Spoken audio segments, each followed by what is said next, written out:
me a copy of my own Moshe like 5 years ago. That was the first thing. Basically, what has come down to the present of what I have today. Right. So yeah, I think if we could start with that topic, just that's what understanding first these also from the soil. There are other topics that we'd like to get to, so just right. so we keep that in mind. We'll do as much as we can before the road kicks us out. I'm not kicking anyone out. Okay, I want to commit to that, but it's okay. So how long do I go for? Till about an hour? What is it? till whatever. As much time as the Rebbe needs to cover the topics because okay. this is what we want.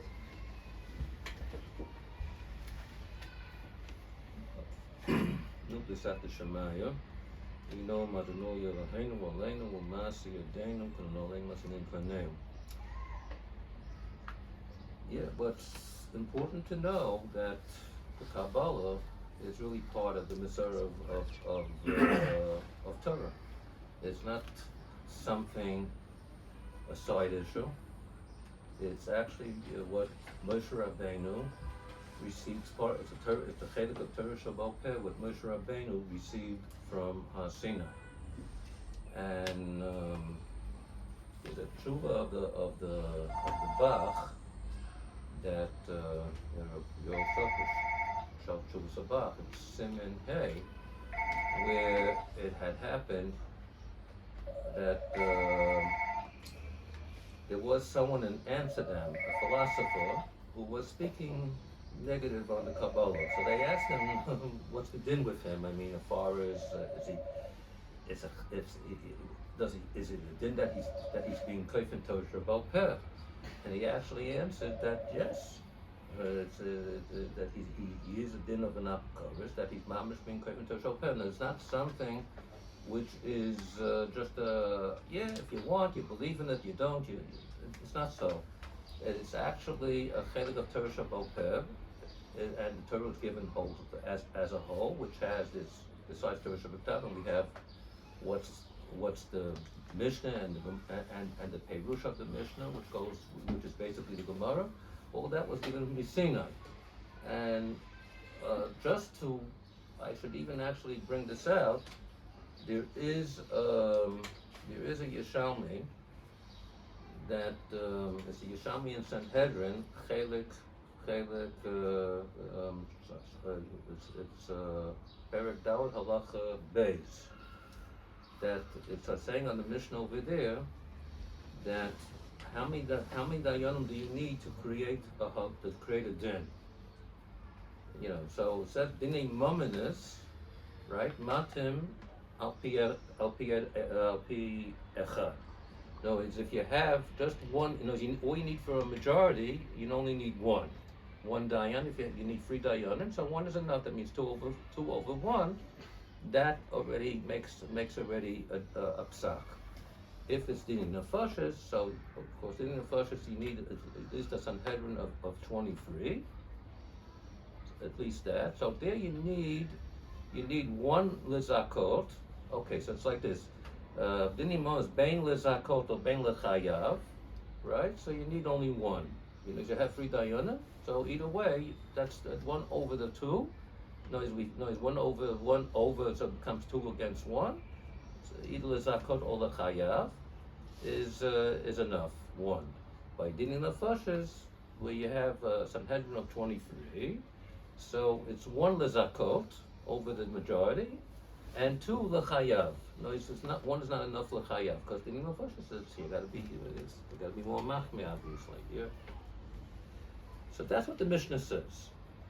That's it. The Gemara in Yerushalmi has nothing else to say but an agadata. In other words, what's the agadata there? That the agadata wants to bring out that Torah has basically 2 sides. You're going to see why I'm saying this very soon. So it says, Omer Rab Yanai, Ilu nitna ha-Torah chatucha. Right, if the Torah would be given over just straightforward, clear-cut halacha. That's what many of us think this way. I mean, until you start being ma'ayin into this chazal. Many of us think that Moshe Rabbeinu came back like a Rambam, this is what you do and that's it. No, that's not the case. Actually, not at all. Moshe Rabbeinu learned Torah the same way we are learning it. And that's what the Yerushalmi comes to say over here. Even knows you wouldn't be able to do anything with it. There won't be any chidush. Because if a clear-cut halacha, there's nothing to say. There's a mashal of halachas Moshe Misinai, which means halachas which are given through Moshe Misinai that you don't learn out through the Yud Gimel Midas how the Torah is nidreshes, right? If it's through a Kavachaimer or Gzeir Shava and so on. So even that you cannot. That's why there can't be a machlokes on a halacha Moshe Misinai, right? It can't be because something which is clear cut. There's nothing to talk about. This is what it isn't finished. So if the whole Torah would be like that, there would never be room for chidush. So the Gemara goes to say minayin, because it says vayidaber Elokim El Moshe Kohat Varma Eila. So it says Ha'ela mashma that there is more than just these things which Kodesh Baruch Hu spoke. So it goes on to say that Memtes Panim, there is Memtes Panim Toho, Memtes Panim Tameh, Memtes Panim Chayev, and Pot and so on. So Moshe Rabbeinu had learned all the different studim of Torah. So then he goes and asks the Rebbeinu Shalom, Hodieni Heichi Halacha.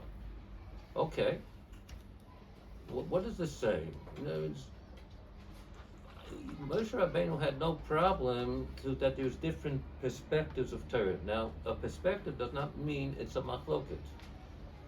There's different sides of you look at anything. You have this side, you have the other side, but it's part of one. All the different perspectives create a binyan or mivneh, right? It's a mitzvah as such. Where does the machlokas begin? Machlokas begins that when the application, how does it work? One learns, let's say, a certain halacha, they learn it from a Kavachaimer, and the other one learns it, let's say, from whatever it might be, a binyan of. So the outcome is going to be opposite outcomes. It's going to be either chayev or pata, osir or mutar, kosher or pasuk, right? So how are you going to know? So the outcome that how you're going to paskin is going to be enough. That's it. You're going to either paskin one way. You're not going to paskin the other way. But as far as till how you get to the outcome, that's not a machlokus. You understand why? Because the logic, whatever each one is coming from, and from the source of where he's coming from, they're two different things. That's not a machlokus. That's just two different things. That's it. It's two different perspectives. Two different perspectives, yeah. Exactly. So that's not a machlokus. A machlokus is the application. No, it's because according to one perspective, it's going to come out. It's either kosher, and the other application will be either puzzle. But how do you makayim both? So that's what Moshe Rabbeinu was asking. Now, the Rebbeinu Shalom cannot say, do this, because both is true. Both have a source on what they stand on. They're both logical. So what does he tell them? It's the famous pasuk in Mishpatim. Basically was telling him, how do you do Achei Rab Lahatot? Well, he really was telling him, you're going to make a yeshiva. That's it. I mean, you're going to make a yeshiva, and they're going to learn. You're going to teach them Torah from the beginning, and it means it's something which is going to be till they're going to grasp and so on. There is the Tuvim, and then there is the Yud Gimel Midas. How you're going to be Dersh the Tuvim. So you have from that you have what's called the Mishnah. And you have Tosefta, which is addition to the Mishnah, and Mechilta, right? Torah's Kahanim, which is Safra and Sifri. What do these prices do? They're Tanoic sources. They are Dorish the Psukim, right? From there we have the halachas, Right? That's basically what Tanaim did, and of course they did. Of course, on their own, on Torah Shabbat Peh, they also did what's called Havayas by Varava. Right? This was always something going on as Torah Shabbat Peh, and then this got written down as time went on, as you know. So this was going on from way before. I'm saying before Rebbe and or Ravina Ravashi, when they wrote down the basics of what we have of Torah Shabbat Peh. This was going on the whole time. So this is and this is what this Yerushalmi is really saying, that in the lesson of the Rambam in Hakdama to the Yad HaChazaka, he says that Sha'asa Ravina v'Ravashi b'dvar Iyun v'Asvar hu ma sha'asa Yoshua Pinchas. Meaning they were doing this the whole time. That's right. From the generation right. Very well, you should say that. Einachinami. It's going on the whole time, exactly. So that's what Moshe Rabbeinu did. And then when he created when he created the Sanhedrin, they had to take a vote on what will be the halacha. And that's how they got halacha psuka for that generation. And this is the way Torah went on from generation to generation. So this is something very important to know, because I think a lot of Talmidei Chacham don't pay attention to this, unless you realize this. You're familiar with this Yerushalmi. That's what it comes out. It's not something which was ready made. Now, so this is something important to know. Now, the Paninius HaTorah. The Paninius HaTorah is basically to understand what is behind these halachas. What's the hashkafa? What's the right? It's about how HaKadosh Baruch Hu relates to us and the Bria and so on. So this is things which was left at the Torah Shabbat Peh throughout the Doros, and then, as we know, Avraham Avinu, he's the Abba of Sefer Yetzirah. Rabbi Akiva first wrote it down, and then you have Nuchin ben Akana Sefer Haba here, right? And then Rishon Bar Yochai, he brought out the Zohar and so on. Now, so the Paninius HaTorah is certainly a chelik gadol of Torah Shabbat Peh, and the Ramak makes this a point also, that it's not something which is came about in a later time. This is something going on all the time. Now, if you take a look at let's say of Masechta Zvachim, which is the Masechta of Kabbanis, which is Avodah, right? So it deals with all the halachas. What happens if something happens or whatever, you was observed the dam correctly? What do you do? What's the din? And all these different halachas, what you have in the Mikdash. But it doesn't tell you almost anything. What should the Kohanim be thinking about in a positive way? What should they be mechaven? All it says, l'shem nechoach, l'shem isha rech nechoch l'Hashem, l'shem nechoch, l'shem nachas ruach. Obviously, you could see that Chazal is hiding something over here. They're not revealing really what's going on. And the reason for that is, it's not the reason, because the Torah Shabbat Peh, particularly the Niglas HaTorah, anything which is nogeh to halacha, they're going to tell you. They're gonna let you know. Something which is not so much nogeh to halacha, they would hide it.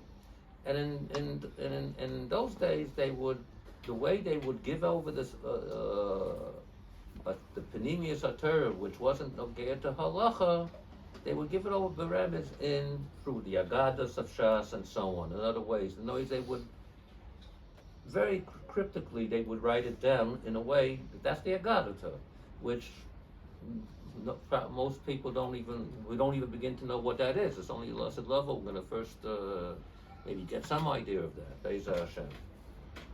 That will start to become revealed. Now, the Shema Emunim, that's Rabbi Yosef Irigus. He was you're talking about someone from going back 300 years ago, 350 years ago, around there. One of the great Kabbalists from Italy.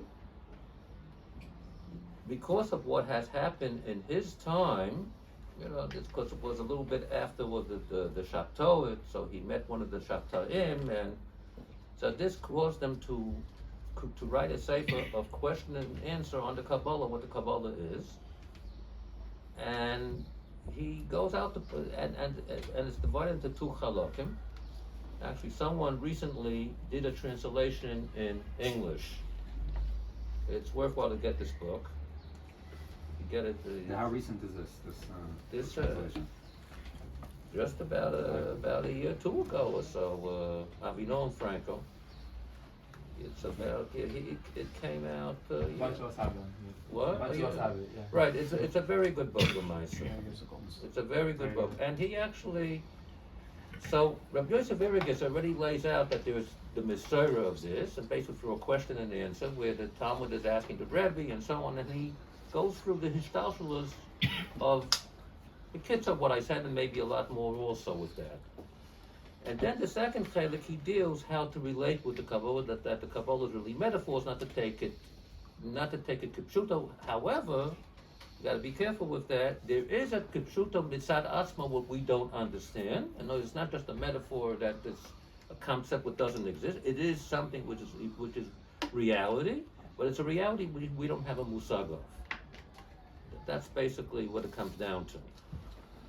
And this was an akudah that was spoken out by the Ramchal a lot. Was there a connection between the two, between the Ramchal and? That's interesting. That's interesting. The Rabbi Yeshaya Bassin had met with the Machab of the Shemei Emunim, and he said because Rabbi Yeshaya Bassin is the Rebbe of the Ramchal. He's the Rebbe, and yeah, they were about in the same time. Because the big yesod in the Ramchal that these things are very, very. They're very mashal.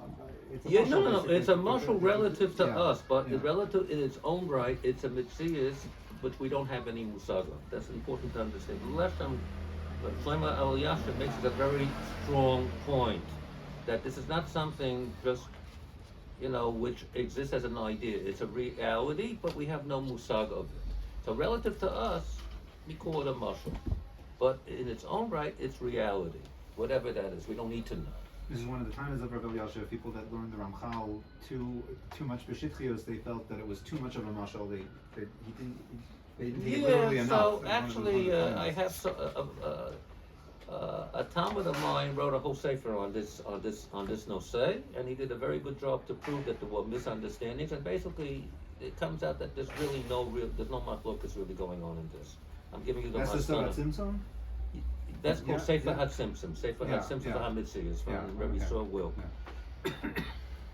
And we sell it as a set together with my Sefer, which is called Pirkei Mavo. And my Sefer, Pirkei Mavo is enough, but the general name is Tashir Shoham V'Yashpeh. And I say in my Hagdama why I took that name, actually, because my name actually falls right in there. It's Shoham gives you Moshe, and Tashir Shoham V'Yashpeh. So in this, then you have in Yashpeh, you have Yud Shin Pei, you have Shatz. You have Mamish, my whole name there, Moshe Shatz, and it's amazing that I'm made out of what I actually do. And that's the last row. I explained this in my Hagdama. That is the last row of the, because there's 4 rows, right? So that's the last one, which I come on. That's the Lesson Shabbat is the 3rd, and I come right after that. And because actually I'm a combination of what I do. I build with the Leshem and the Rishash. But actually you have the letters Reish Shin Shin, which gives you a Sholem Sharabi. And this is what I use. Now, okay, so that's to say for short, what Kabbalah is doing. So basically, there's a lot of branches to it. They were able, there's a whole branch of it they were able to do through the meditations of Shemus HaKadoshim. They were able to be Poil, Moftim, and so on. This Manenu, if there's anybody who knows these things, they're only tzaddik in the star whatever. But Manenu, basically, the Kabbalah is really the way I would say it is like it's a deep hashkafa. Hashkafa is if like the Sefer, you take the Sefer, let's say, Das Fullness of the Ramchal. So he tries to give you, if you had read that, he tries to give you like a hashkafa of what is HaKadosh Baruch Hu doing, where does it begin, and what's going on now, and where is it going to, which is the Amos HaMashiach, and how this is going to bring about a tikkun. But that's basically, Bismanenu, what Kabbalah is really doing. It's giving you an insight of what was supposed to be before Adam Rishon Kadam Achet, and what happened to the Bria after the Chet.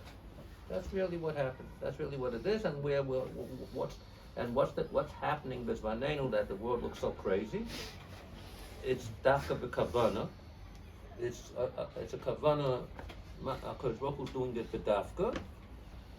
And when you learn, when you have a good understanding of this, you will see that it's an ingenious mahalach of how HaKadosh Baruch Hu was getting around to bring the Mashiach. Now, what is the problem about bringing the Mashiach? Because every time HaKadosh Baruch Hu does something to be mitkading the gula, something comes up that is really the midas hadin and says, Klal Yisrael is not ra'ui.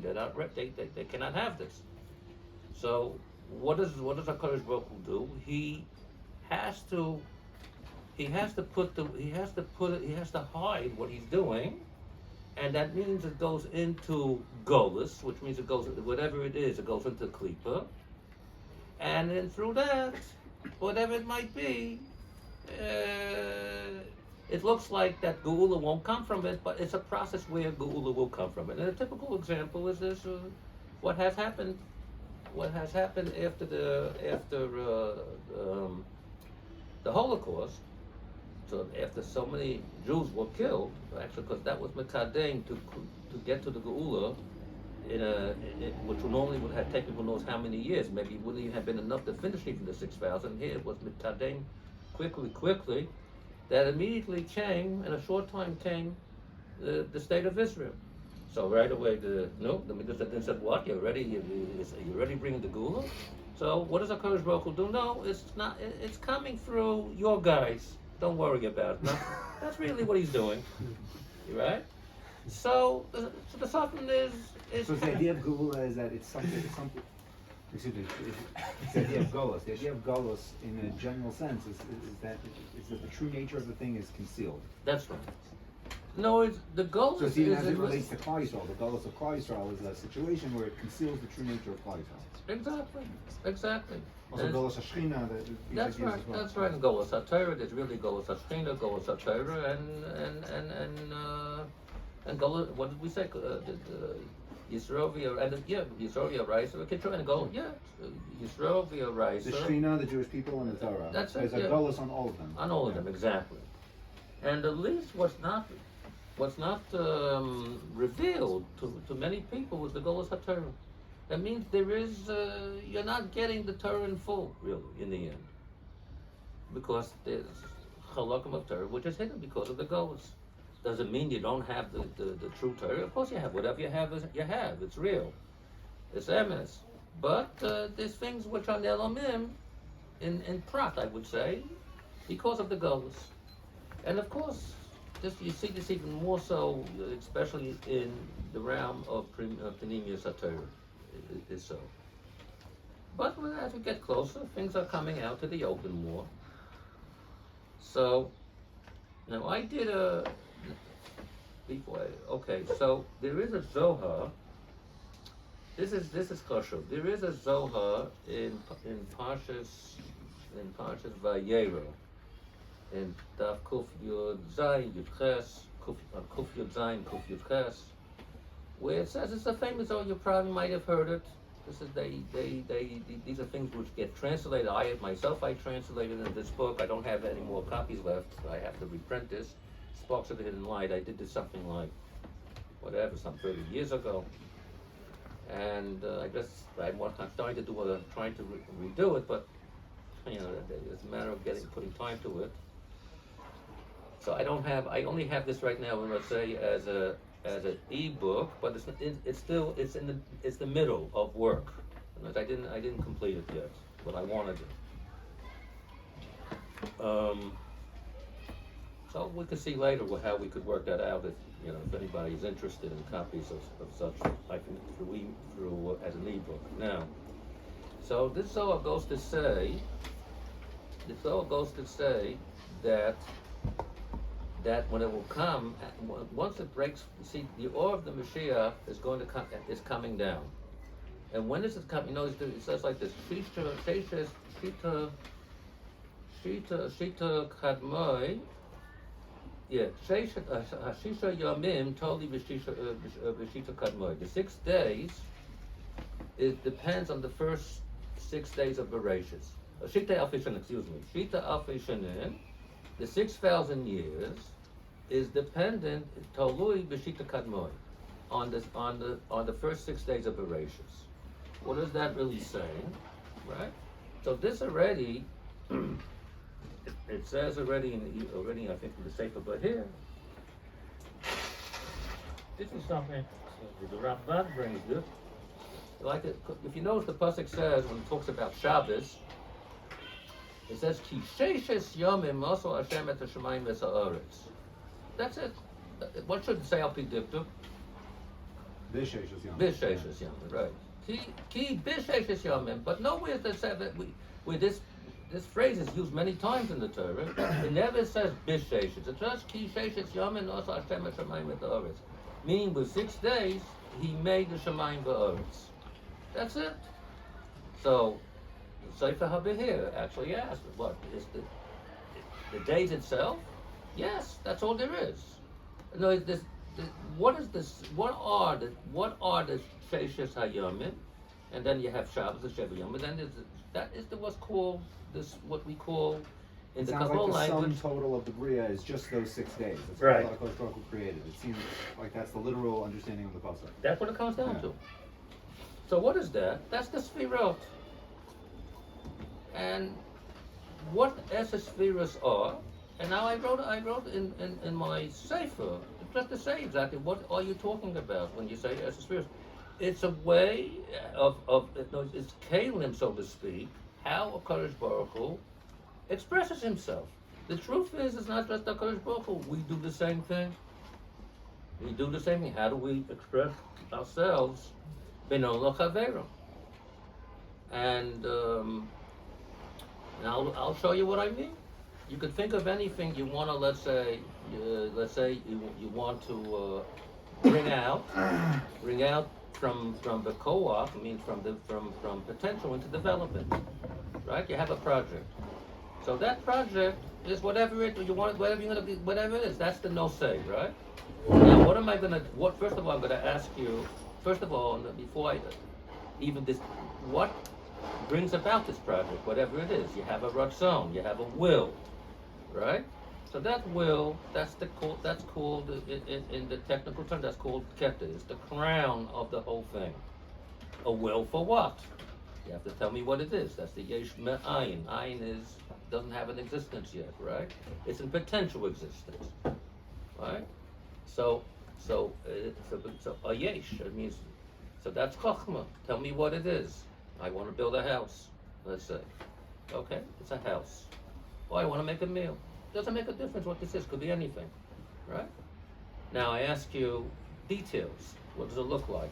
Description. That's Bina. Bina is going to go into telling you what to get to description, right? You have to say how many rooms, what size, what ingredients is going to go into the food, what, right, and so on. So that's what Bina does. It's zeroing in on details of description. Now, okay, you could go on forever. You could go on with details, but in the end, you have to make a decision. What is it going to be? What kind of a house or what kind of a meal, right? So that's dot. Dot already decides. This is what it is, and nothing else. If you're paying attention, what dot is really saying, it's revealing what's inside of the keter, which is not revealed yet, and the dot is coming now to tell you, okay, it's really what's happening. It's going from a subconscious into a conscious, because you could be doing something for the rabbim or for so and so, or you're doing it for yourself. That's very interesting. You say, I'm doing it for myself. What does it mean? You say, I'm doing it for myself. Well, it means I'm doing it for myself means that means you already there's a dualistic aspect of yourself. There's a potential self of what where that is hiding out there, which you're not conscious of yet, and then there's the developed self of what you're bringing it out for. This is why in the alternate versions of the Shir Koma, sometimes Keser is there and sometimes Das is there. Meaning they're not both they're revealed at the same time. Sometimes it can be. Sometimes not. Okay, yeah, I'm not going into pratim on this right now, but there's and then, all right, okay, you know finally what it is, but nothing is here in reality yet. You have to make it happen. So chesed is a positive move. That's that means to do something positive to make it happen. So now we're working linearly, piece by piece, step by step. So then comes along Gevura, where you have to. What is Gevura? Gevura is that you're holding back, because you have to take consideration. If you're doing such and such, you can have how much or whatever, right? You have to take consideration. Will it have a kiyum? So that's what Gevura is. Now, in order to, you have to finally come to a pshara, meaning, okay, Chesed is saying positive, Gevura is saying hold back. How do you get the thing moving? That's the kavem sa'i. So Tiferes says, not less, not more. You have it just right. Okay? That's where Tiferes comes in. Oh, till now, I've been measuring from the perspective of myself of producing whatever I'm producing. But when you produce something, whatever it might be, you are producing it for an audience, right? Which is going to be your malchut. So your audience, you have to ask the same questions. It's from the perspective of the receiver, right? So the receiver we say, okay, that's Netzach says, it's a positive you could give me, and Hold comes to say no, it's not ready. You have to figure such and such or whatever it might be, and Yesod says exactly so. So it's proper. You could say it, and Malchus is ready to find the finished product. So just to clarify, Chesed, Gvura, and Tiferes is the giving and receiving balance from the perspective of the doer. That's right. That's right. I'm going to say exactly. And Netzach Hod Yesod is from the perspective of the recipient. Yeah. And a classical example, and this is mentioned in Chabad, Chassidus Chabad, of somebody who's learning. Even what I'm doing now, I could talk to myself, which means I only talk on the level of Chagas, and you guys won't get anything out of it. But I have to go to another level to bring it down to that you guys who understand what I'm talking about. That's Nahi. Netzach Hod Yesod, and of course, when you guys finally put it together, whatever it is, you have a finished product. That's the Malchut. And this goes back to a person's conscious awareness when they're doing something in the world, and you take into consideration what they can put out and what they can't put out, and to find the balance in that. That's the chagas. And then you take into consideration who's receiving. If they can't receive, it doesn't. Exactly. So a final product has to go through Nahi. Exactly. And so this is going on everywhere with human beings constantly. It's not what I'm pointing out. This is not a mystical thing, just by a Kadosh Baruch Hu. But we are B'Tselem Elokim, so that's what we do the same thing. So this is exactly what the Esespheres are. What I'm telling you right now. It's not mystical, and what I just said, this is explained in. This is explained by Rav Ram Hamalach, the son of the Maggid. He goes through to point out, actually it's really the Baal HaTanya, I should say. It's the Baal HaTanya. Part of it is in a Geras, I think, Tezvav or Chafei, I don't remember now which one. There's one over there. And more of the Shleimus is printed in a sefer called Chesed Avram from Avram Hamalach, that he brings more of this Baal Tanya B'Shleimus. That's basically what I just said just now, Baal Peh. I took it from there with a little bit more to bring it more up to date with my name. They're talking it in Derech Avoda, but I'm showing what I added in. Is not only in Avoda, this is Derech Avoda and how you could serve HaKadosh Baruch Hu, but what I added here is this is going on in life, everywhere you go. You see, you can't without this. One cannot have not any relationship. If you think about it, this is the means of relationship. That's it. Can you have relationship without that? Try it. It won't work. You're blank. Okay. So I was gonna wait till we get to the question and answer time, but just because the Rav was already starting to lay out the Shir Koma in more details, there's something I wanted to share with the Rav just to get his perspective on. I think we talked about this the last time I was speaking. Well, they have to hear it. Right, about this fundamental split in terms of the nature of human consciousness. There's these two sides. I think the Rav mentions in his book that Chachma and Bina, this fundamental split, is very powerfully related to the two sides of the brain. Ah, okay. Yes, I think okay, so remember. Lamaisa, I'm going to try. Okay, let's just do this quickly. No, this is really I'm doing that's basically what we're doing. We're speaking for about an hour or an hour and a half, I don't know, whatever it will be. And I'm giving you just like an overall, what is this about, to demystify this chelik of Torah. What do I mean to demystify? There is a seichel behind. There is a logic. And this logic is I call it whole logic. It's not usually okay. Now Shammai brought it out that about. He started to say about this that we have a chachma brain and a bina brain. I'll get to this very soon. But first, I want to say that actually the Zohar comes to say that the or of the Mashiach, which is what's really the or of Mashiach. That is what is really going to take us. What is the goals? The goals is how a lot of things are subconscious. We only see parts. We don't see connections. Things are fragmented. That's what's going on, right?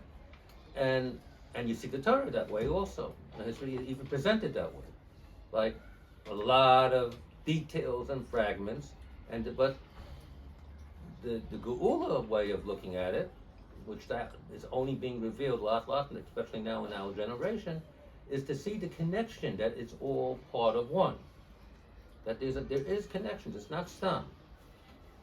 Now, of course, there's more that we don't know, but as time goes on, it's getting revealed. Like nothing is stam. Nothing is stam. It's arbitrary, sitting there. I mean, I'll just show you an example. If even a Gzeir Shava, what's a Gzeir Shava doing? Gzeir Shava is taking two different parshiyot, which apparently have no connection, and just because they're using the same word, we're learning a halacha from one to the other, and we bring it together to say it's one parsha that what applies, whatever is shaykh, what applies from over there applies over here.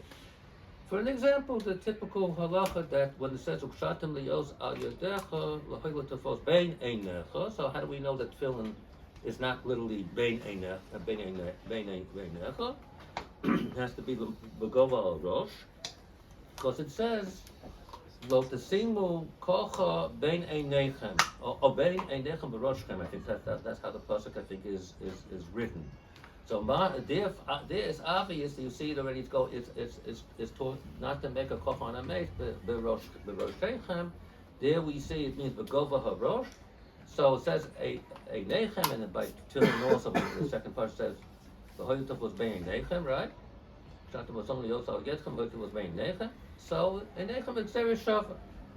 Now apparently Chazal does not reveal what's the cash. All we have the Gzeir Shava just tells us that the two parshiyos are connected. But how they're connected, that's already, again, that's what I said before. That the nigla of Chazal will not reveal what's behind it. They didn't do that. What's So what's behind this Gzeir Shava? Oh, so I'm just saying, no, I mean, I don't know myself. I mean, this is something you have to, I mean, I'm just showing you the direction, what has to be done. There is a logic, obviously. This is what I'm saying. It's just it's not known yet, but it's not something that you just mystical. That's what I'm getting at. Now, and I started to say before, I don't think I had finished that the Kahanim actually, if already I'm coming back to this, the Kahanim had a whole Teresh of Opeh, what to be mechaven when they were doing the shchita of kosher, and what they were doing the Zrikas Hadam to put it on the Mizbeach and bring up the Eivorim to the Mizbeach. An example of this, what we do see is that today, you know, you have what's called Kavanas Arizal on the Tefillah. And basically, what the Kavanas of the Arizal is, and this is what Rabbi Nachman points out, that it's by using what did the Ari really do? By using the derech of gematria. What does gematria do? It's also a type of gzeirah shav. If you find two words, basically you do in the Arizal is to connect the word to shemos, right? So if these shemos is gematria a particular word, let's say poseyach es yodecha, that could be an example, anything. Where already, so the Ari is going to give you the gematria of pei tov chet, which is 488, and it's going to start giving you those shemos, right? Then pateach et yodecha, and so on. You're going to be derish, I say sofei tevis, roshei tevis, and from this, it's going to connect with different shemos. So what is this saying? What this is really saying, it's really opening up. It's not something different. It's really something. It's a deeper level of pshat of the Perish Hamilos. That if for you see the Kavanas Hariza of a Perish Hamilos that you're relating to a Kadosh Baruch Hu as such, that it fits the pshat hapshuta, that's fine. But if for somebody who's not on that level yet, Rabbi Nachman suggests you shouldn't do it l'maisa. Why? Because the Eagles have that relationship with HaKadosh Baruch Hu. So he writes on this that someone has to be roy with it. He says it about 2-3 times in that piece. This is in Lakutei Moran, Tinyana Simin Kufchav. Nassim talks about it over there. Maybe he's saying in the name of Rabbi Nachman. Now, how would a person know if they're right? What's considered oh, right? so I just said now, if you're able by a lot of learning this through years and so on, and if you're able to see that what the connection is to the Perish Hamilos, that is that you already brought it to the level that there's no difference between Perish Hamilos and the Kavanas. But if you are still seeing it that the Perish Hamilos is one thing, meaning the relationship is the Pshat HaPashut is one thing and the Kavanas is another, so he says that's lahavdil like Kishuf in a sense. What is Kishuf? Kishuf is that one is wants to have control, and that's about it. But it's not about relationship with the source of where the cult is coming from. We're talking about this idea that the Pshat Rem is Rosh and Sod it has to be seen as a spectrum. That it starts with one Nakuda, but there's like a natural or organic segue from one understanding to another. To understand how they're just disparate understandings of the same thing is the wrong way to go about it. So if I understand correctly, the kavanos can only be done if a person has that tfisa of how there's a natural segue between the different understandings. For all things, or is that specific thing that you're being osik? What? Do you have to have that tfisa for that thing that you're osik in, or all things? You're talking about tefillah? When you're able to, how do you define a person who's able to be osik in things like that? Well, if he starts to see the connection of, he has to be involved in understanding these kavanas, and even right then he has to see how it connects to the Perish Hamilos.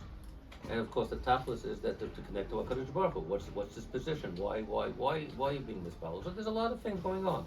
So when you see all this coming together as a whole, that's what I'm saying. You don't see this as separate fragmental aspects. You're seeing it's all connected. It's all one. So then already, that's the semen. Until you get to that, it takes time. Whatever, right?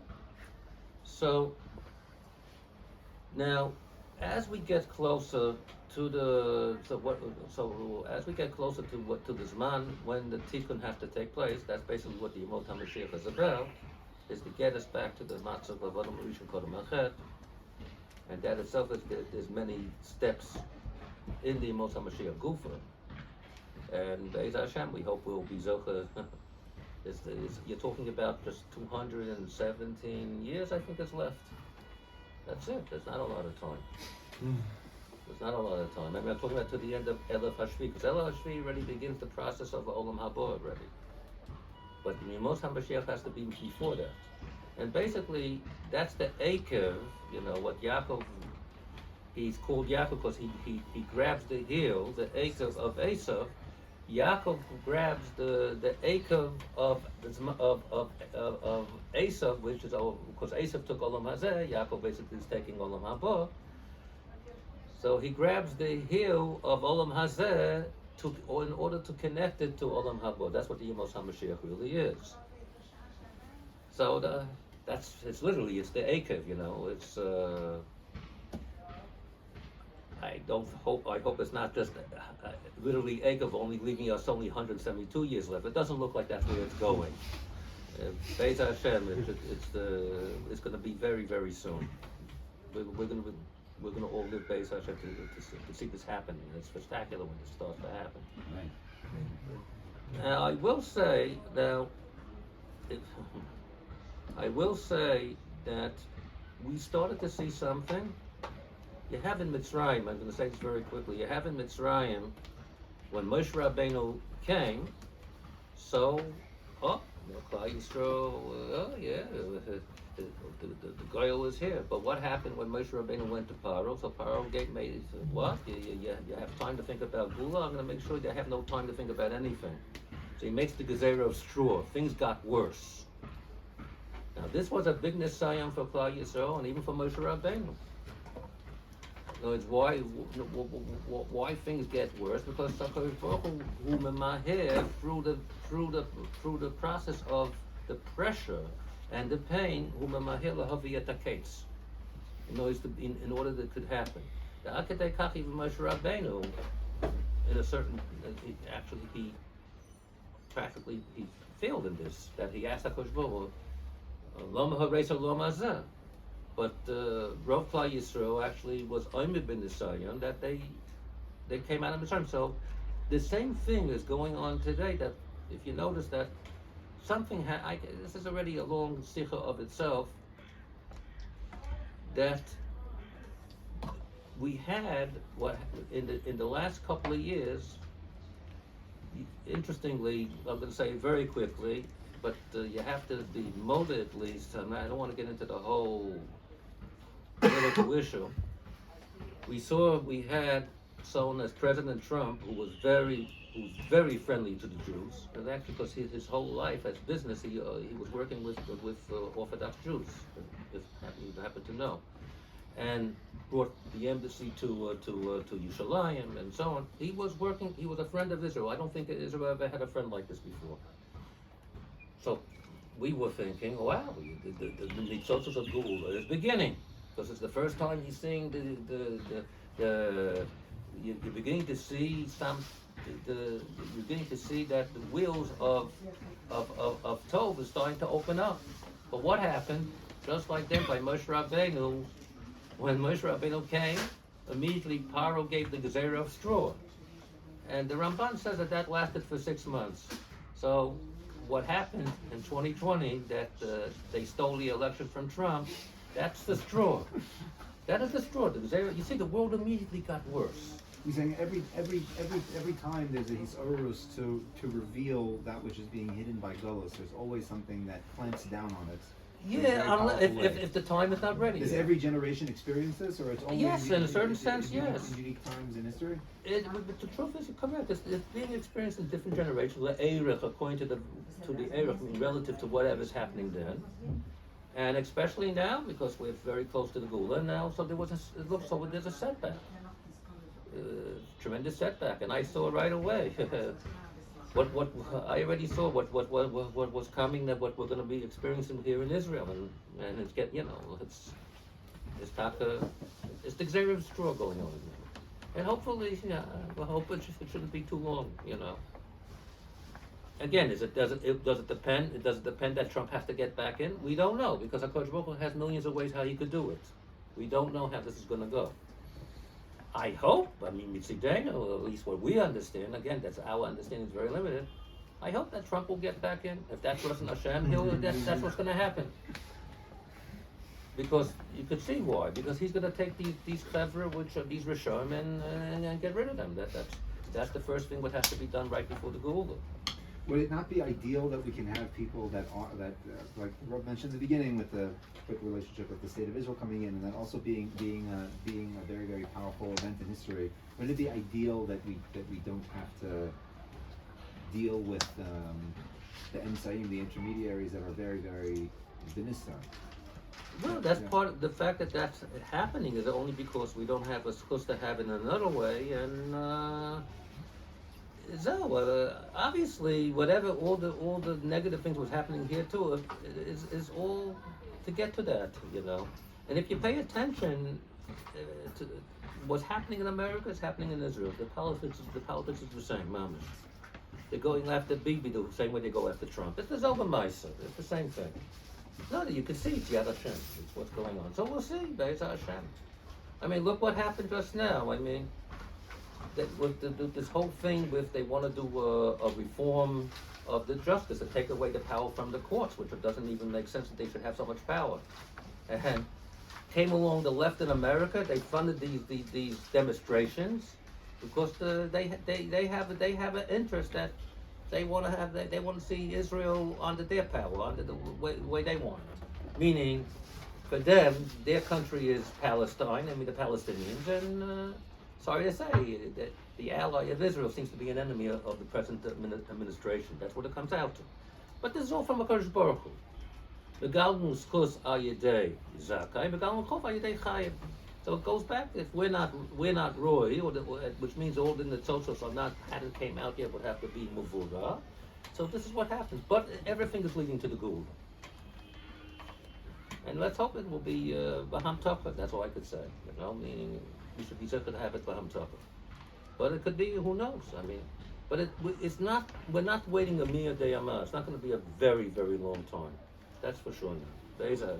I hope so. Now, so I started to mention about the Zohar. I didn't say that when it will come towards already. This is already past this already almost 100 years already. That when that the Zohar says when it will come to the Shnas Tov Reish, which is 1840 in the English calendar, it's going to open up. It's going to open up like the Arubas Hashemayim, and which Benimi, which Arubas Hashemayim is represents Benimi Satira, and what does it say? The Homo Ha'aretz. What that particularly says by the Malbul, by Noah. And what's that? So that's referring to the Homo Ha'aretz. That's referring, what comes from Mea Ha'aretz? That refers to science, which comes from Lamata, from down here. And that started, that was really the opening of the Industrial Revolution. And then, already by the early 1900s came in the new science, which started with Einstein, with relativity, and then you had the fathers of quantum mechanics about the same time. So that which made a revolution in science, that they moved more away from Newtonian physics. Of course, doesn't mean that Newtonian physics doesn't have its application. It has it only means that it's limited, meaning that on the physical level, what you see, that still works, Newtonian physics. It's just on the subatomic level, you're using a different lens now. And then from there we moved into the computers and whatnot, right? This is already for us old material. I mean, today we're holding in the 21st century. So what does the Zohar go to say with this? This is in order to what's happening here. This is happening in order to bring together, because again, remember when I started off saying, how do we communicate? You communicate, right? Like I was saying, for the Esses Spheres. Now, to be able, the more we have metaphors of communication, the better the inner understanding will be of what is being communicated. Today, that people know what computers are and how we're living in the computer age. So it's a whole other thing today how that people could relate with abstract ideas than they were able to in the previous times. No one today would imagine HaKadosh Baruch Hu sitting on a physical throne as a man in a white beard, and that was like maybe 400 or 500 years ago. Even the Christian world already would not envision that today anymore. Why? Because that's what science did. It took away that gross aspect because of that people today are relating with abstract mathematical ideas and computer technology, so that already becomes palim to be able to communicate more lofty ideas as such. That's what's happening. So the influx of science into it essentially gave us the tools cognitively to be able to relate to these things, to the Pnimius Torah in the proper way. Yeah, to exactly. take away the Can you give an shiftiness. example? What? Can you give an example of this? Yeah, I mean, I'll give Wait, you. I had an example. That's what I was trying to get. I'm sorry, I'm getting very antsy. I just really wanted to get the Rav's opinion on this before we go. Well, You you want to say your yes, example? no. I want to show the Rav something that I've been thinking about recently. I wanted to see what the Rav Well, thought about it. this is something I even what I wrote in this book over here. Now I could say it easily, Boka, and I actually, this is something which I experienced myself before I had shaykhus to science, before I had any shaykhus to this, and then what has happened with myself after I started to have shaykhus, after I came in contact. The Ari goes to extrapolate how the or and the kli is coming about. So he says that in the aspect of or of light, he says there's what's called the or hagas and the or hazach. Or hagas means it's like the Crass. potential. More gas. In other words, it's more. How do you say gas in English? More. It's like crass. It's Yeah. And more zach, which is more refined.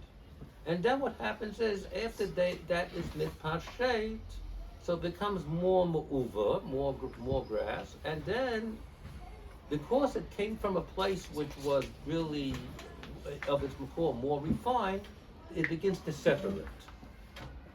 And that's what he goes to explain. So what remains is what becomes the kli, and eventually only a small chelik of the original ore comes out, which gives fills that. Becomes or and fills that kli. I'll just say for sure. Now, when I learned this the first time, and I wasn't familiar yet with science, I said right away, this would mean that light should have two aspects to it, and I didn't know yet anything about it. And later on, I found out, of course, when I started reading, that you have what's wave and particle. There you go. That you have in quantum mechanics and so on, that you have the wave is like the what you call the or hazach, and the particle is the or hagas. It's more mass, and this is what Einstein actually went and showed you, what E equals mc squared. I mean, energy is not a separate thing from the mass. because energy and matter are also just a spectrum. So Right. That's what's being referred to with the gas aspect and the zach aspect. Right. Yeah. So it is, but as a unit, as a whole, you're taking. Since the mass is already very gas, so if you break it down, of course, you get tremendous amount of energy. The original amount, originally where this matter came from, where the mass of matter came from, it's coming from what's called the or. It's coming from the aspect what's or before it becomes physical mass. It's condensed energy. It's condensed energy. All mass is condensed energy. Oh, so already now Einstein, he revealed this just in the beginning of the 20th century, and that itself was a big chiddush for the scientists. And The truth is, even after almost practically 100 years had passed, I mean, for the Hamon Am, it's also a chiddush still. People are not used to. It's a way. They're not used to thinking in this way. And really, you have to be able. This is what is going on here. This is, of course, what is the new science bringing out? It's bringing out this more. You could see, instead of seeing things separate, it's just two aspects of a greater whole. Now, this greater whole in Kabbalah, and especially through of the Arizal, we call that Partsuf. Because when I gave you the example before of a project, whatever you want to bring out from potential into actuality, what is that? Everything else, what is details. The sphere is a detail. It's a part to emanate that, to make it happen. But what's the whole thing about? What's the whole thing, right? That's the Partsuf in Hebrew. And interestingly, the Partsuf is not a Hebrew word. It's a Greek word. Ah, really? Oh yeah. Partsuf is a Greek word. Yeah. Even in modern Hebrew, it's used. I mean, Partsuf. No. Yeah. It means the face, but it's taken from the Gemara, Mishnah, and Yavamis. You know. But the Heker Partsufim. Right. Identify the husband. And the Zohar, of course, uses this as something as a yesod. So, in the Zohar, now the reason why we talk about Partsuf as a face, because really the face unifies everything else what's in that person. That's what it's saying. But what you really want from the word Partsuf is the unification. That it's really one Mitzias. That's what you're after. That's what a Partsuf is. And I wrote about it in this book, Sparks and Hidden Light. That's what you learn how to think in a unified way. What is going on is I coined the word in here called unified duality. No, duality is not literally duality, it's just relative, separate, but on a different level, on a deeper level, it's all united. It's one. So there is a dual aspect in life, in Torah and everything and basically you're going to see this is true in the Torah itself. That's really what the objective of Nigmus HaTorah, which is to be magdir, to bring out what is separate, what is what it is, and then what it's not. But on a deeper level, there is a connection. That's what Pnimis HaTorah is doing. It's showing you the connection. Now, which one is more real? Both are very real, and you need both. You can't have one without the other. That's really what's going on over here. This is a concept that the Rav speaks out in his Sefer, that in order to be able to have any grasp of the unity, it's necessary to have an understanding of all the specific pieces that make it up. So there is no idea of yichud, so to speak, until all the specific parts are understood. You can't. The yichud is having them that they're all part of one.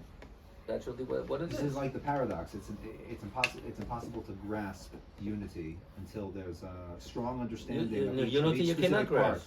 Yeah. It's not in one place that you could grasp it. That's why unity. That's the idea of Malchus of less baby garme klum, if I'm not mistaken. But the idea of Malchus, the thing that brings the thing all together, it doesn't have an essence in and of itself. It's just okay. It's just the sum of the parts. You get it. Yeah. Okay. Because you only the Malchus is the final manifestation of bringing it all together. Now, if you take the word so in Hebrew, and it's used in Tanakh. In Tanakh, it's used in two ways. One way, it means ingathering, in different sukkim, like the Sod Kiddushim Rabbah. Yeah. So there it means together, or the Sod HaBachorim HaMesachakim. In another way, it's used as we use it as secret. So what is the connection? So first of all, what does this word soda say? That means to know the soul of something is that when you have all the distinctive parts together as a whole, that's the ingathering, then you're able to see the soul, meaning what ties it all together, that it's all part of one. Now, why is sod? Now that connects to why sod also means secret, because it's not something you could see obviously. It's only and it's not. It's only when you have it all together, then you could see it. Now, also with this, you will understand that to who, and this is not just true in Panemius HaTorah, it's true in everything. When people communicate one to another, how do people understand what the other person is saying? Is the person through language is very, very limited. So when you to understand what the other is saying, you need to go to understand what does he really want to say. The language is just a kli. That means that's called in the lashon of the Chazal mevin midaita. Chacham, the Mishnah Chagiga in Perek Beis, Chacham mevin midato. In other words, he does the Chacham understands from himself what is being communicated to him, which the other person cannot express because it's impossible to express. So if you have that koch to understand what is being communicated to you, which the other person cannot explicitly communicate, that person is ready to learn. And the truth is, everybody's doing this in language anyways. But in Panemius HaTorah, it's more so even demanded, and more than anywhere else. That's what it comes down to. I'm showing you this is not mystical. This is very, very essential. Wherever you go. So it comes out that, and you mentioned before that we have Pshat, Remez, Drush, so, right? Or Pshat, Drush, Remez, so. The Vilna Gaon points out that these are just 4 stages going one to the other till you get down to the Sod. And then Ad Kedei Kach, this is what Reb Mendel Mishklov writes to his Hakdama to Mishlei, because he actually learned Mishlei from the Gra personally, that the Gra did not say Pshat in the Pasuk, particularly especially in Mishlei, until he knew the Sod. And you don't really know the Pshat until you know the Sod. What does that mean? It means that your Pshat becomes a lavush chitzoni to the Sod. It's not something ultimately different. That's what it comes down to. So that means there's a unification going on in this whole mahalach So of that's thinking. what the Rav was talking about in the kavanos. That the kavanos are really, in order to be megaleh, something that's already contained in the simple understanding of the words. It's the sod that emerges from the pieces, like what the Rav was explaining.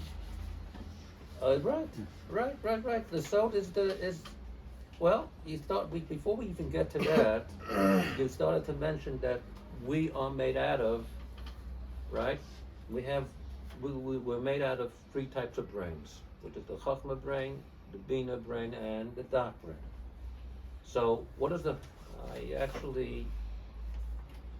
interestingly, I came across a book called Drawing on the Right Side of the Brain. And this woman is an art teacher. I bought this book in the 80s because I realized this was something I needed. I never got into art personally, but I have a co-op for it. I have to just put time in it. And I took out of this book, and she says her story that, she was teaching art, and only just a very small percentage really would come through the course, that they were able to tapas, to be able to draw, to paint. So she wondered, what's the reason? What's going on here? Then she realized when she came across this whole phenomenon of right brain and left brain, what do? So what I did, when I saw this, she has this chart, and I even wrote her a couple of years ago to get permission to use it, and I would like to put it into this book over here, Disposing in Life. She gave me permission. And so basically, she goes through here, what does the left mode do, and what's the right mode? All I did is I just wrote on the left mode, Bina. I didn't do anything else, and I wrote Chachma, and I saw that that's exactly what it is. Bina is to break down, give you description, but it serves like a kli. That's about it. But again, what is the contents? What fills it? That's the Chachma brain, and the Chachma brain is more united. But the Chachma brain, being that it's more united, it's not able to express itself unless unless again it breaks down. It has to break part of its unified aspect. That's where Bina comes in. You see, no, the two brains communicate together instantly. That's cool. That's really through the dot, through the corpus callosum, which in the results terms that's called the das elyon. That's what it is. Now you have what's called a third brain, which finally integrates this thing and brings it out where it brings down more into your consciousness. That's already what's the das tachton, where you have something integrated. So das is really, so I mean, so das is really making already a manifestation, giving you a partsuf already. No, it's giving you a partsuf, but it's not yet manifested, of course, until you go down and create the manifestation through the chagat and the nahi also. You see, but you know what it is. You remember when I say if I have to make a decision, decide what you want, and this is what it is. So that's already that you're coming down to your partsuf already at that point. So if you go through this, maybe I should actually make copies of this. Yeah, I'll just read it. I can take a picture and we'll send it. Yeah. You could do this also with this one too. This is I just made it it's the same thing. Here, take a picture of this one. It's the Same thing? It's the same exact thing. I think it's the same thing. Yeah, it's the same thing. Yeah. So as Dr. is this Nakuda that I brought this book to show you, because the last time we spoke, for other members, I mentioned this author to you. It's a very interesting author. This is a Scottish neuroscientist. He started off in his career, he was like a classicist, he was into literature and all these things, and then one day he decided he wanted to become a doctor. Spent many years as a psychiatrist. So he wrote a compendium of 800 pages of all the contemporary science about the bicameral nature of the brain, the two lobes of the brain. So I just wanted to show the route, just like a few excerpts over there, because it's just really unbelievable. First over here, I'll just read it out so the Chaver can see. So he starts off with that neuroscience understands now there are 5 types of attention. 5 types of attention. Yeah, go ahead. Yeah. And the different types of attention, basically, it's a spectrum of how focused the attention is. If it's a general awareness, like what we call vigilance, like you're in a room and you're aware of all the things that are going on in the room at the same time. And then there's focused attention, which is like it's honing in on a specific attention. Right. That's sustained attention. So he says basically that this is how it breaks down. The rest of the book is basically breaking down how the right brain is the global attention and the left brain is the focused attention. Yeah, So basically the rest of the book. So, wait a minute. So yeah. so you're doing 2. Huh? You're doing 2 because 2. you mentioned 5. No, the 5 different types is just the different types of focused attention, like specific attention versus global attention. He says over here, part of the post-focus style is also a reflection of the neural level of the essential self-referring nature of the left hemisphere. Meaning the thing that characterizes the left side of the brain is that it has no hasaga or grasp of anything outside of that particular thing. That's true. It's completely unaware That's of right. anything else. That's right. This was the line that kind of That's brought right. me to this conclusion. This is the nature of Bina. Bina is That's right. it's not able to be aware of anything else. That's It right. requires to be brought back. And here, this is 100 pages. No, there's a This is lot the to last say. one. I promise. It's the last one. No. There's a lot to say on this because So this is the last most one. the world is basically mainly in their left brain. The Derek-Cloud. You see, they're working the left brain. They're not. The right brain is like put aside. Why? Because the nature of Bina wants to do things that could take over. It could do it itself. Since it's the beginning where the Kli is starting to come about. So that is the shurish of where Klipa comes in. Why? Because the whole thing, the nature of Klipa is about its own being.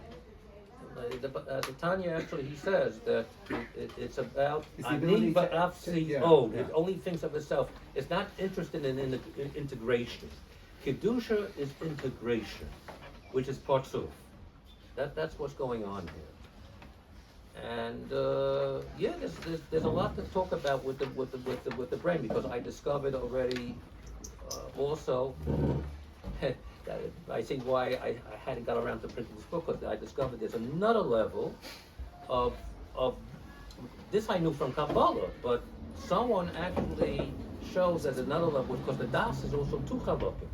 There's what's called a Chasadim aspect and the Gevurus aspect. And of course that I knew, that's not Chudash to me. But someone went ahead to show, I could really get the book just to be able to show, it's called Whole Brain Living. It's a whole story of a woman who's a neuroscientist, she was really, that this happened, I think, in 19, when did this happen? I think it was 1997. It's a whole story. She wrote two books.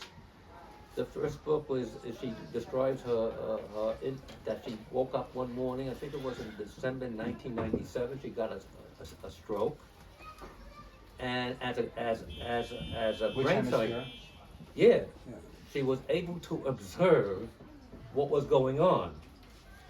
It's called a stroke of insight. I think she calls that. That's her first book. And then The stroke that she had, which hemisphere was affected? Which hemisphere of the brain? I think it was. Because yeah, it's a very big topic in this book. He goes through case studies It's a comparing left. stroke of the left brain and stroke of the right It was the left. It was the left hemisphere. So it took her 4 hours to be able to get to try to communicate, to make a call, to say that she needed help to be taken to the hospital. Right. It was a 4-hour mice. It's understandable, because that whole chelik of the brain was like, well, it didn't happen immediately. It was happening in stages, and she was saved, I think, and it took her many years to heal. Many years to heal. And after she had healed, I think how many years it take her to heal? There is a TED talk which she did, which is a Kabbalistic talk. It's worthwhile to watch it. She gave that talk in, I think, 2000, about 10 years later, something like that. What's your name? What? What's your name? I'll go get the book. Whole Brain Living. The book is called Whole Brain Living. That's the name of the book, yeah, Whole Brain Look it Living. up.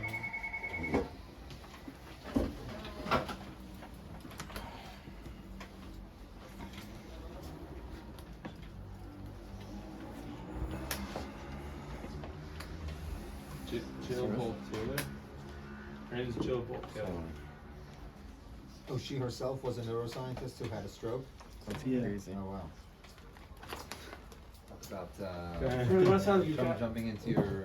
hard. I'm sure she's probably excited.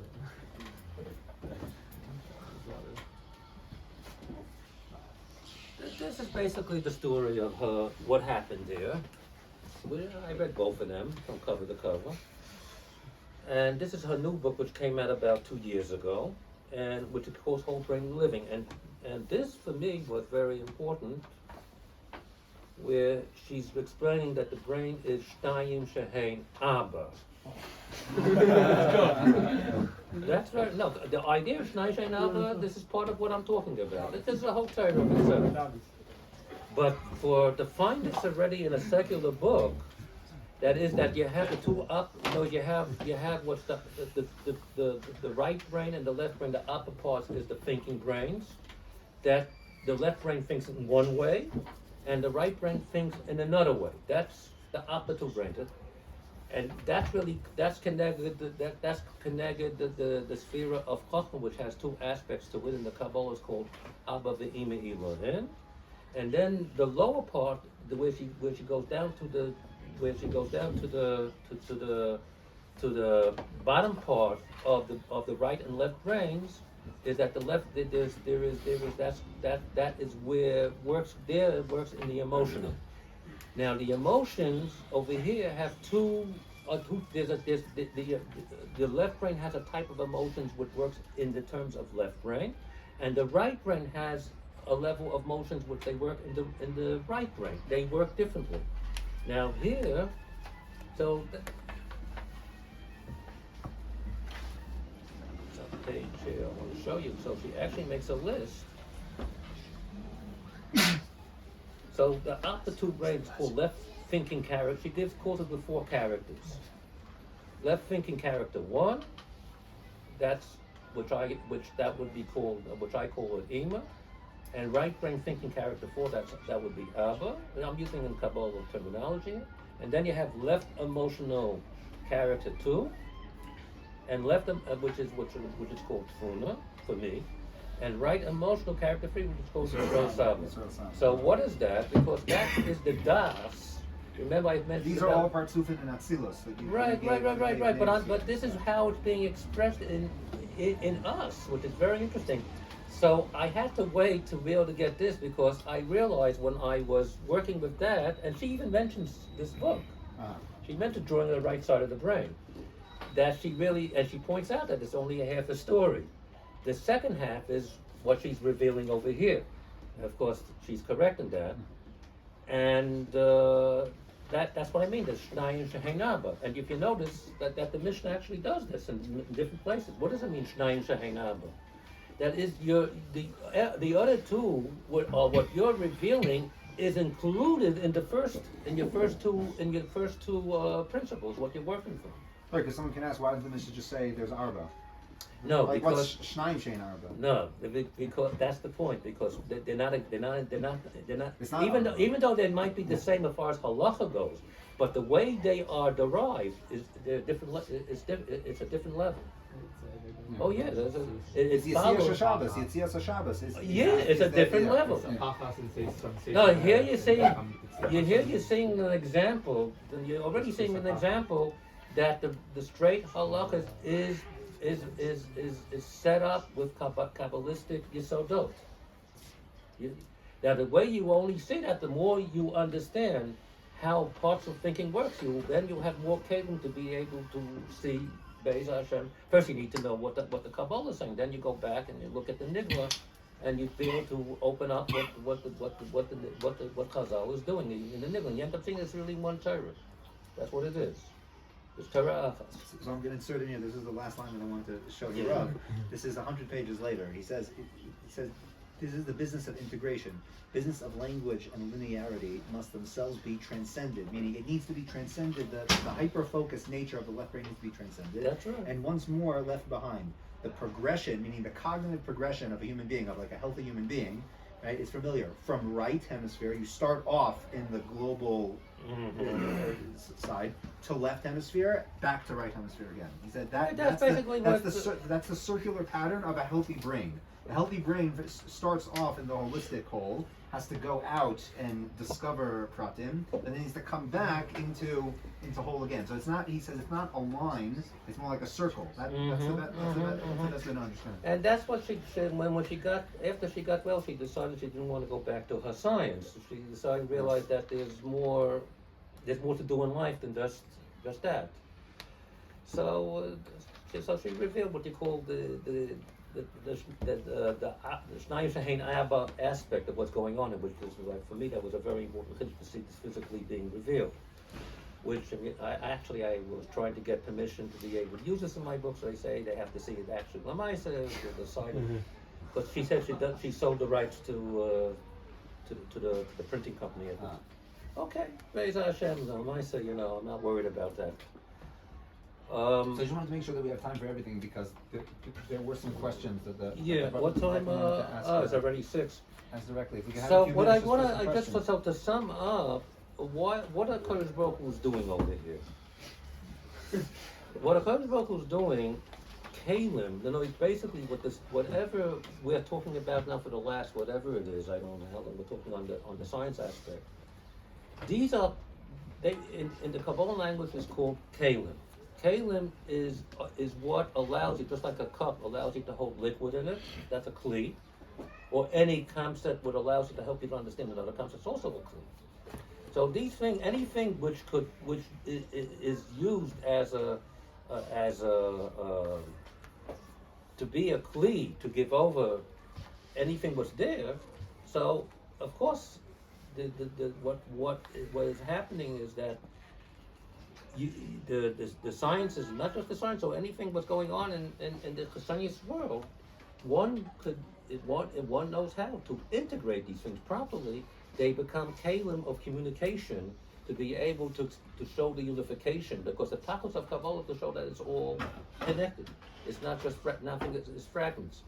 That's what makes the difference between what's called the olam hatov, where things are fragmented, and olam hatikun, where things are integrated. Integration is a key word of Partzuf. That's what's going on. So this is what it's about. You know, like Hillel told the Ger. When the Ger came to Hillel, he wasn't really trying to mock him. Could you teach me the Torah on one foot? What did he want? There's a lot of question. There's a lot of details. Can you just give me the bottom line, what the Torah is about? That's really what he was asking. So Hillel told him that it's about relationship. What you don't like, don't do it to another. Which translates into Haftarecha Kamocha and so on, you know, which that's what Rabbi Akiva generations later said, Haftarecha Kamocha is a klal gadol b'Torah. So that's what Hillel really said, that the bottom line of Torah is that. In other words, it's a relationship how you're going to have with HaKadosh Baruch Hu and how you're going to have with Ben Olam LaChaveiro and even Ben Olam LaAtzmo. So the proper relationship is about using these methodologies, I should say, or just following the system of consideration and taking into value the other, that's holistic thinking. And you see, the word whole is a key. It's about possibly whole brain living and so on. All right, so that's what I do, you know, and it all comes down to that, you know. So there's different branches of the Kabbalah which branched out to.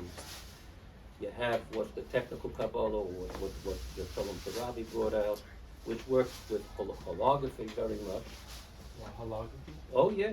Holography is very important to understand What's what. that? Well, holography is not is well, you have to know what a hologram is. Yeah. Holography as an hologram. Okay. You're right. What a hologram is, basically, it's an image which is made through laser beams. I mean, without going into the whole, projection. But what's really happening is that they split the light from a laser beam, and one is hitting the object of the image, whatever they're trying to record, and the other one now, it has to be min b'mino to receive the information. It has to be or ba'or. It cannot be stam. You put a stam photographic plate without having the other side of the same light coming to meet the light which is being projected off the image off the object of what you have here. It's not going to receive it. So you need why? Because everything works with it works with min b'mino. It has to be the same min coming from the working beam, whatever you're trying to be makrin, meaning to project on it, and then now when you project it comes off from it an image. Now you need the light. You need a light coming which doesn't just free, which receives this information. And when they both meet, that's where they have the recorded. They put the recorded. You understand what I'm talking about? The holography? Yeah, right. All right. I mean, I'm going very quickly. Really, this is something a subject which should be talked about by itself. Even, I mean, there's books written on this. But Sure. to get down to what I'm saying is when you have already the recorded information, then already what you're looking at, when you look at the piece of glass or the plastic, you don't see anything. You just see concentric circles. But if you put it into sunlight or whatever concentric, it has to be holistic. Like fluorescent light doesn't work for this. But what you have, what's called the old-fashioned. Yeah, that's the best. I have a hologram in the house. I can show you. So you get a 3D image. That's actually what you see. Maybe I can try to bring it if you want to take a look at it. You get a 3D image. Now, what's very interesting about what shocked the scientists is that when you break off a piece of this, you don't get a part. You get the whole, but in a small image. That's what it comes. That's what this is. What does that mean? That means the light waves. There's no such thing as parts intrinsically. No, it's when you focus on a part relative to that whole, it's whole unto itself. And that's actually This what. is related to the fractal nature of of reality. Yeah, This yeah, is the yeah, same idea. yeah, it's the same The idea. geometrical, Fractals. You mean with Mandelbrot? It's Yeah, the same. Mandelbrot, right? Yeah, it's the same. He's coming from a different perspective. It comes down to the same thing. He was just And- a mathematician. He dealt with geometry, but Right. it's very similar to you. So I Oh, wasn't yeah. I wasn't following so much the thing with the hologram. He It's the same but idea. It's the same idea. Okay. It's the same as they're doing it with light waves, and he's doing it from you're showing it more in technical From geometry. Yeah. geometry and so on. So what is this? What is this fractal or holographic thing saying? It's saying that if you look at one, you're going to get the whole in it. And actually, DNA also, this right? is I wanted to say this over. That's why I brought this. DNA. I think the Rav brings in the DNA, Saver yeah, DNA is an DNA. example of this. That Yeah, DNA DNA contains the that's whole. how- Yeah. Right, and I bring from Rabbi Israel, because Rabbi Israel asked, who's Rabbi Israel? Rabbi Israel was you're talking about Rabbi Israel from Gerona, Spain. He was the Rebbe of the Ramban. You're talking about a good 300 years before the Arizal. You're talking about in the around. Mid 1200s. No, maybe even a little bit before that yet. A little bit, yeah, whatever, 1100s, like maybe it might be. So he was in the school of Rabbi Yitzchak Sagi Noah. All right, I'm gonna have to go to say who is who. Hey, not that you have to finish already. But he goes to say like this, that how do you know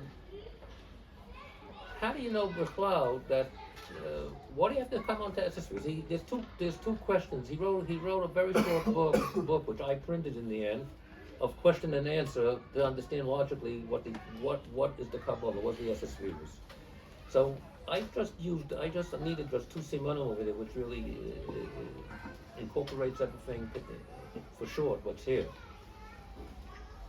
One is he's asking, why does HaKadosh Baruch Hu need spheres? He could just say, abracadabra, it's here. What's this thing about spheres? So he says, if you look at the Bria, you look at everything. Everything has a gavul, meaning it has a boundary. This is a book. It's not something else. It's a table. It's not a chair. Everything has what it is, right? Where does that come from? So he points out that comes from that you have to, since it's Ein Sof, which is Ein Sof, meaning it's unlimited. It's coming out of him, right? His machshav is Ein Sofi. So there is the koach hagavul, which is hidden in over there, because if you don't have gavul, you're not going to have anything. Basically, in the language of the Ari, that's called the Simpson.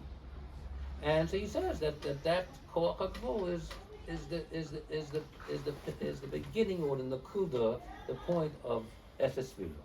And then he says, okay, then why dafka 10 and not more or less? And he answers that if you look at any piece of reality, and this is why I brought this here, you're going to see that it has, if you're working in one day, start with what you have, going from up and down. I have a rosh tov sof, that's one dimension.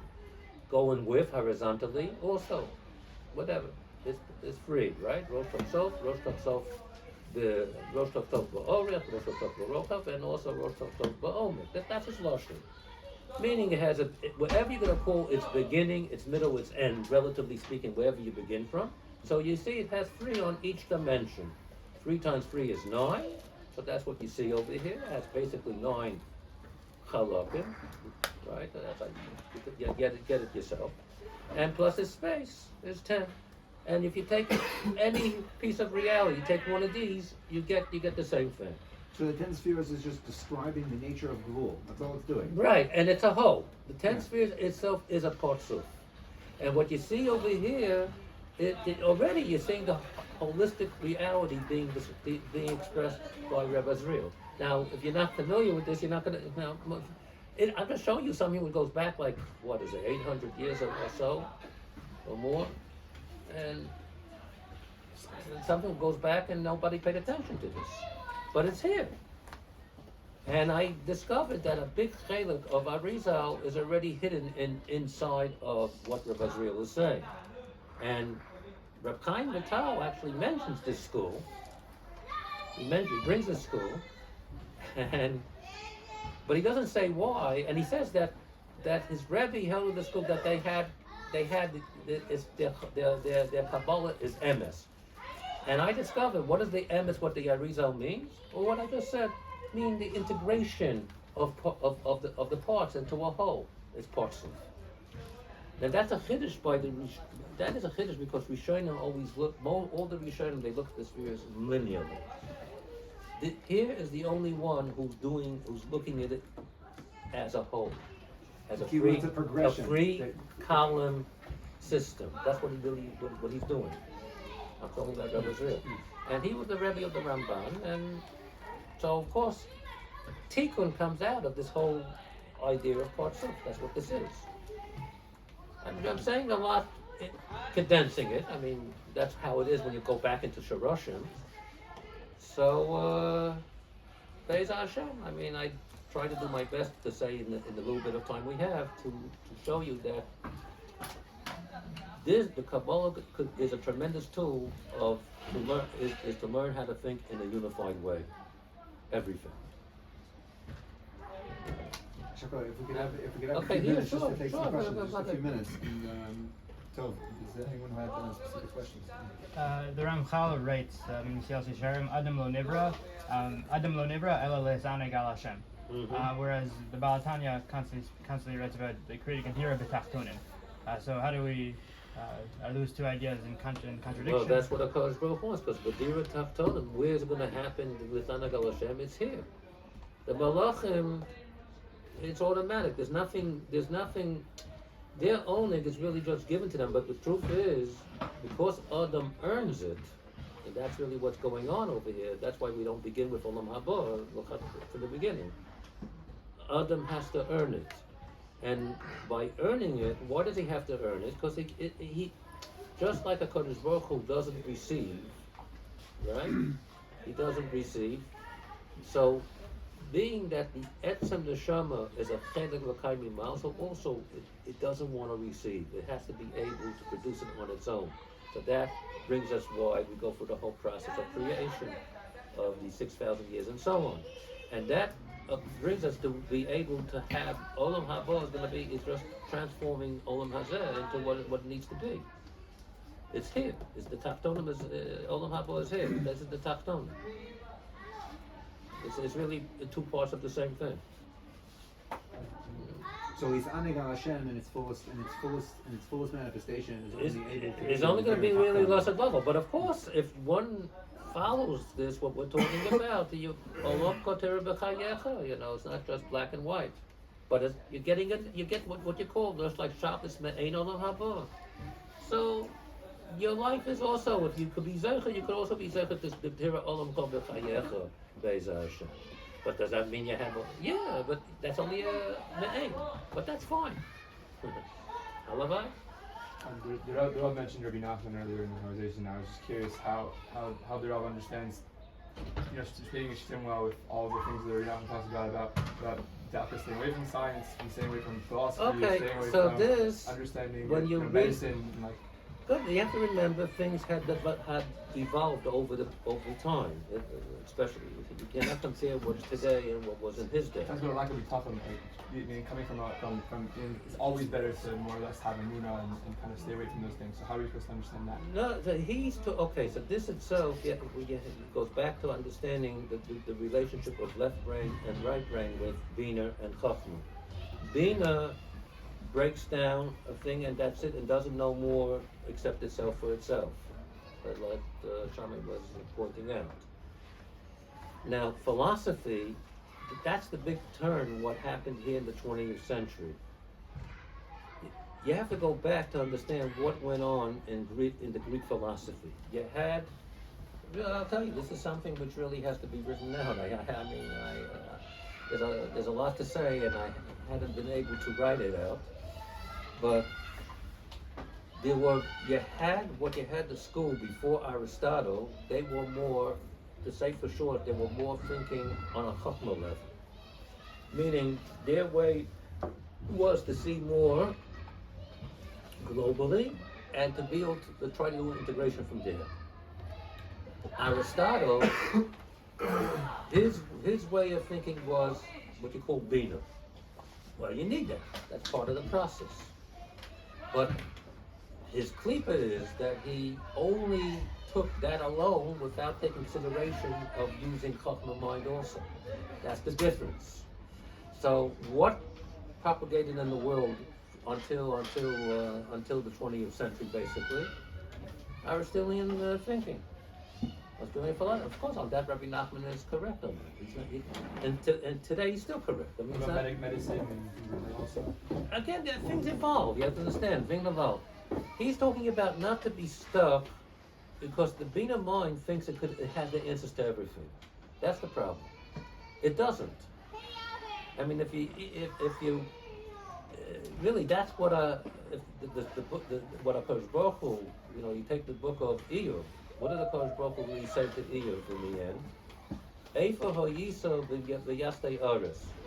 So can you know, if you want to really see the whole picture, can you know where everything fits in? It's just math. It's impossible. Because we're so limited. So you can't. So enochinami, you can't know. If Chas v'Shalom, that's actually what was going on there. If someone is in a tzar, you can't really know why. The only thing, and that's really what HaKadosh Baruch Hu was saying to Iyov, that he still called him Iyov Avdi, because Iyov was not really questioning. Let's say it this way: he was in pain. What else can he do?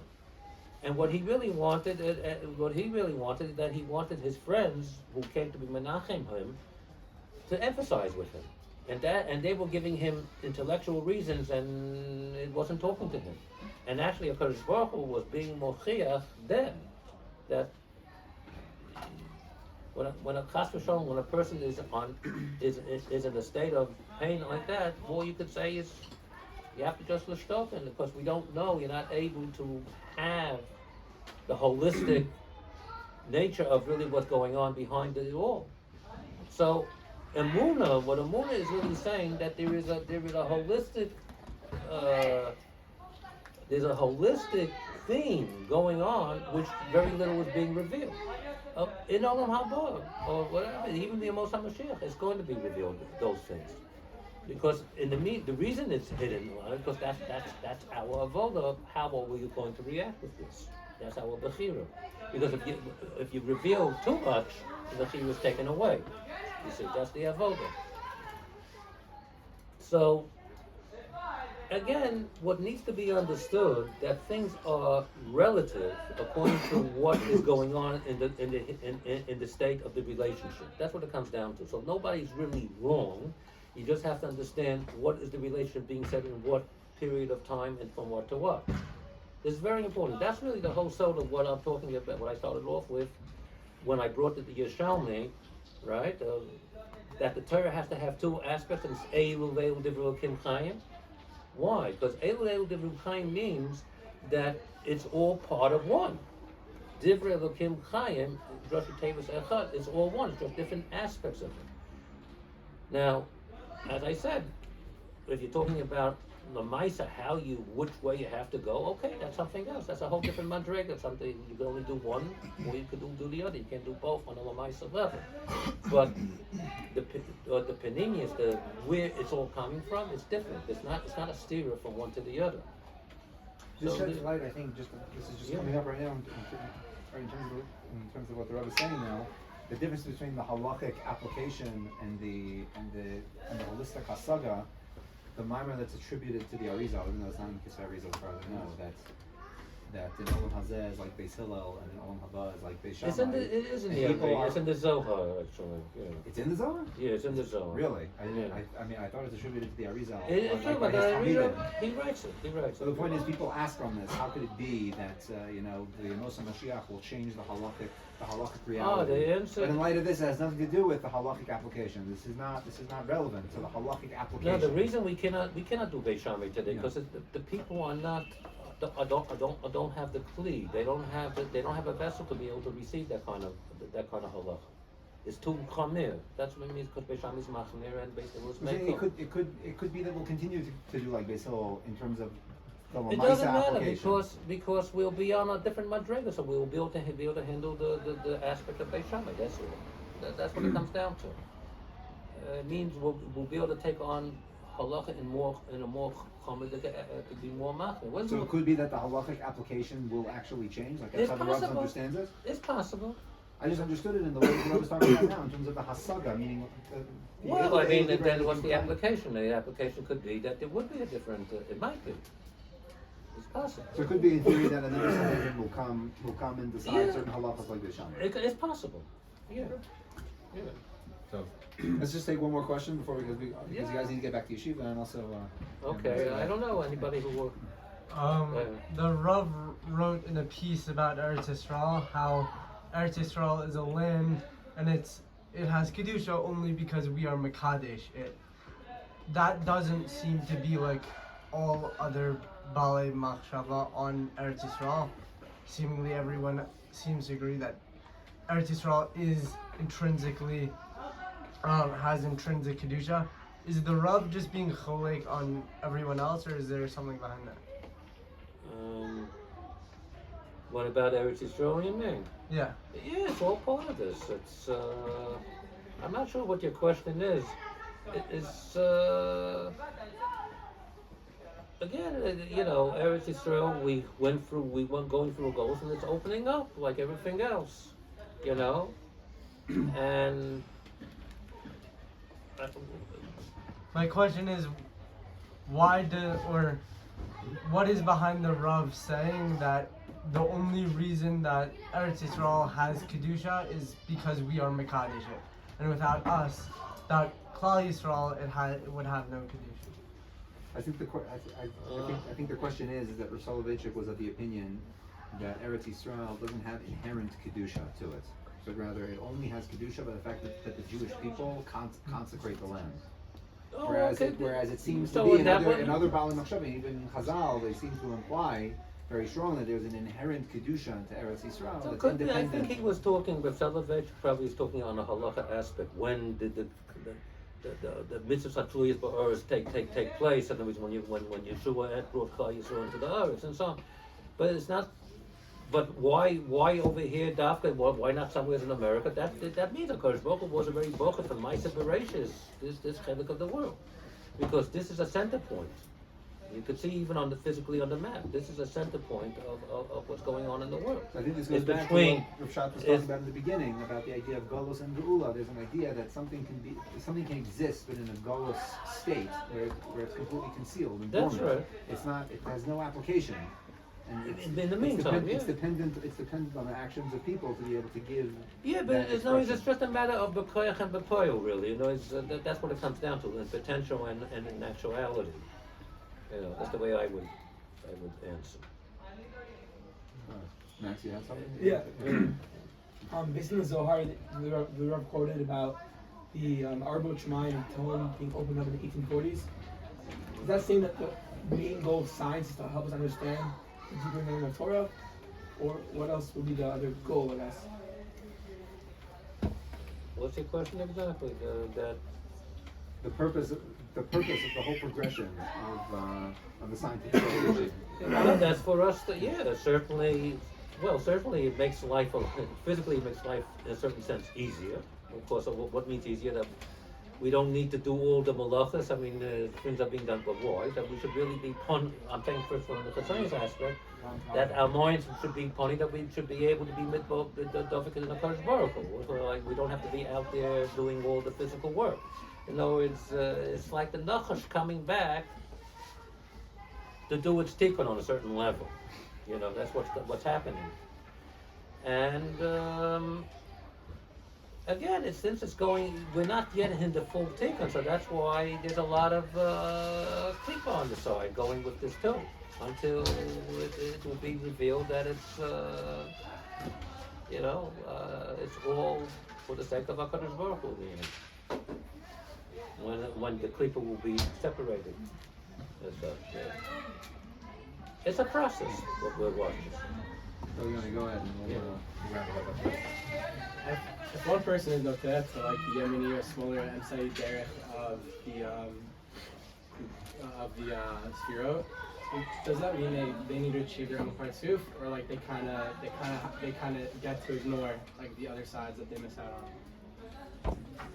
No, you're asking,